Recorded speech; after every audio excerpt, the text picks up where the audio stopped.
সুপ্রিয় দর্শক আসসালামু আলাইকুম। আজকের ভিডিওতে আমরা নবম দশম শ্রেণীর গণিত বিষয়ের 9.1 অনুশীলনী অর্থাৎ ত্রিকোণমিতি থেকে 17 নং সমস্যাটি নিয়ে আলোচনা করব। এখানে বলা আছে প্রমাণ করো যে tan theta plus sec theta whole square সমান 1 plus sine theta by 1 minus sine theta. অর্থাৎ আমাদেরকে এখানে এই বাম পক্ষ সমান ডান পক্ষ প্রমাণ করতে হবে। আর tan theta plus sec theta whole square সমান 1 plus sine theta by 1 minus sine theta প্রমাণ করার জন্য আমরা লিখে নেই দেওয়া আছে বাম পক্ষ সমান tan theta plus sec theta whole square. তাহলে আমরা লিখে নিলাম দেওয়া আছে বাম পক্ষ সমান tan theta plus sec theta whole square. এই বাম পক্ষে যে মানটি দেওয়া ছিল সেটি আমরা এখানে লিখে নিলাম। আমাদেরকে এখান থেকে ডান পক্ষের 1 plus sine theta by 1 minus sine theta নির্ণয় করতে হবে। আর তখনই প্রমাণিত হবে যে বাম পক্ষ সমান ডান পক্ষ। এখানে রয়েছে tan theta plus sec theta, আর আমরা সূত্র থেকে পাই tan থিটা সমান sine theta by cos theta এবং sec থিটা সমান পাই 1 বাই cos থিটা।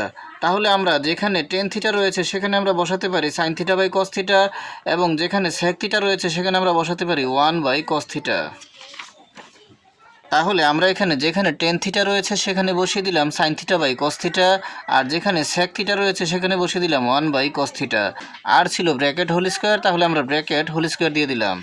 এখন sine theta by cos theta অংশের সাথে 1 বাই cos থিটা যোগ অবস্থায় রয়েছে, আর এই ভগ্নাংশদ্বয়ের যোগফল নির্ণয় করার জন্য আমাদেরকে উক্ত ভগ্নাংশদ্বয়ের হরের লসাগু নির্ণয় করতে হবে।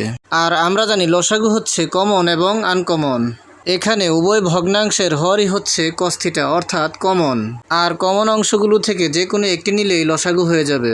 তাহলে উক্ত হরদ্বয়ের লসাগু হবে cos থিটা। এখন এই দুটি হরের লসাগু আমরা পেয়ে গেলাম cos থিটা। এখন যোগফলের কাজ শেষ করার জন্য আমাদেরকে প্রতিটি হর দ্বারা লসাগুকে ভাগ করতে হবে এবং সেই ভাগফল দ্বারা উক্ত হরের লবকে গুণ করতে হবে। এখন প্রথম হর cos থিটা দ্বারা লসাগু cos থিটাকে ভাগ করলে ভাগফল হবে 1, কারণ এখানে হর রয়েছে cos থিটা এবং লসাগু রয়েছে cos থিটা। আর সমান সংখ্যা দ্বারা সমান সংখ্যাকে ভাগ করলে হয় 1, তাহলে cos থিটার দ্বারা cos থিটাকে ভাগ করলে হবে 1, সেই 1 দ্বারা লব সাইন থিটাকে গুণ করলে হবে সাইন থিটা একে সাইন থিটা। তারপর এই cos থিটা দ্বারা আবার cos থিটাকে ভাগ করলে 1 হবে, সেই 1 দ্বারা প্লাসের লব 1কে গুণ করলে হবে একে একে 1, আর ব্র্যাকেট হোল স্কোয়ার। তাহলে আমরা এখান থেকে পাই sine theta plus 1 by cos theta whole square. এখানে যেহেতু হোল স্কোয়ার রয়েছে তাহলে এই স্কোয়ারটি আমরা একবার লবের সাথে দিতে পারি আবার হরের সাথেও দিতে পারি। তাহলে হবে sine theta plus 1 whole square অথবা 1 plus sine theta whole square এবং হরে হবে cos স্কোয়ার থিটা। তাহলে আমরা এখান থেকে পেয়ে গেলাম 1 plus sine theta whole square by cos square theta. আর আমরা জানি পাশাপাশি সূত্রের প্রথম সূত্রটি হচ্ছে sine square theta plus cos square theta সমান 1।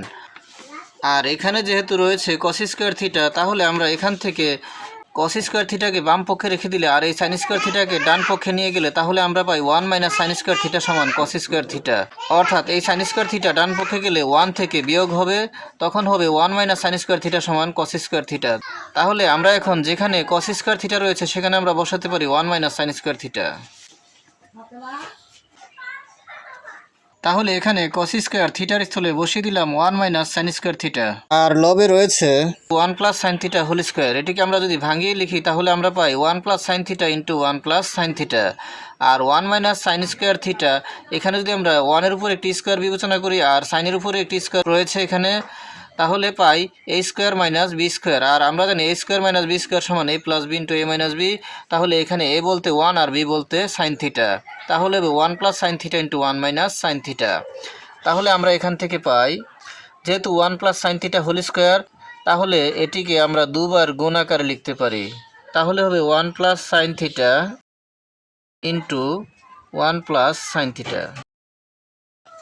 আর এটিকে আমরা a square minus B square হিসাবে লিখলে পাই a plus B into a minus B, অর্থাৎ 1 plus sine theta into 1 minus sine theta.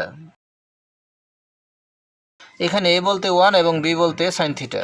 এখন আমরা এখানে লক্ষ্য করলে দেখতে পাই যে লবেও রয়েছে 1 প্লাস সাইন থিটা এবং হরেও রয়েছে 1 প্লাস সাইন থিটা, আর এই অংশটির সাথে এই অংশটি গুণ অবস্থায় রয়েছে, এই অংশটির সাথে এই অংশটি গুণ অবস্থায় রয়েছে। তাহলে আমরা এখান থেকে লবের 1 প্লাস সাইন থিটা এবং হরের 1 প্লাস সাইন থিটা কেটে দিতে পারি। তাহলে থেকে যায় 1 plus sine theta by 1 minus sine theta. তাহলে আমরা এখানে পেয়ে গেলাম 1 plus sine theta by 1 minus sine theta. আর আমাদেরকে প্রশ্নে বলা হয়েছিল প্রমাণ করো যে tan theta plus sec theta whole square সমান 1 plus sine theta by 1 minus sine theta. আর আমরা এখানে বাম পক্ষের অংশ থেকে অর্থাৎ tan theta plus sec theta whole square থেকে পেয়ে গেলাম 1 plus sine theta by 1 minus sine theta. তাহলে আমরা লিখতে পারি সমান ডান পক্ষ। অতএব আমরা এখন লিখে দিতে পারি সুতরাং বাম পক্ষ সমান ডান পক্ষ প্রমাণিত। তাহলে আমরা এখন লিখে দিলাম সুতরাং বাম পক্ষ সমান ডান পক্ষ প্রমাণিত। আজকের মতো এ পর্যন্ত। ভিডিওটি ভালো লাগলে লাইক কমেন্ট ও শেয়ার করে দিবেন এবং চ্যানেলটি সাবস্ক্রাইব করে পাশে থাকার অনুরোধ জানিয়ে সকলের সুস্বাস্থ্য কামনা করে এখানেই শেষ করছি। আসসালামু আলাইকুম।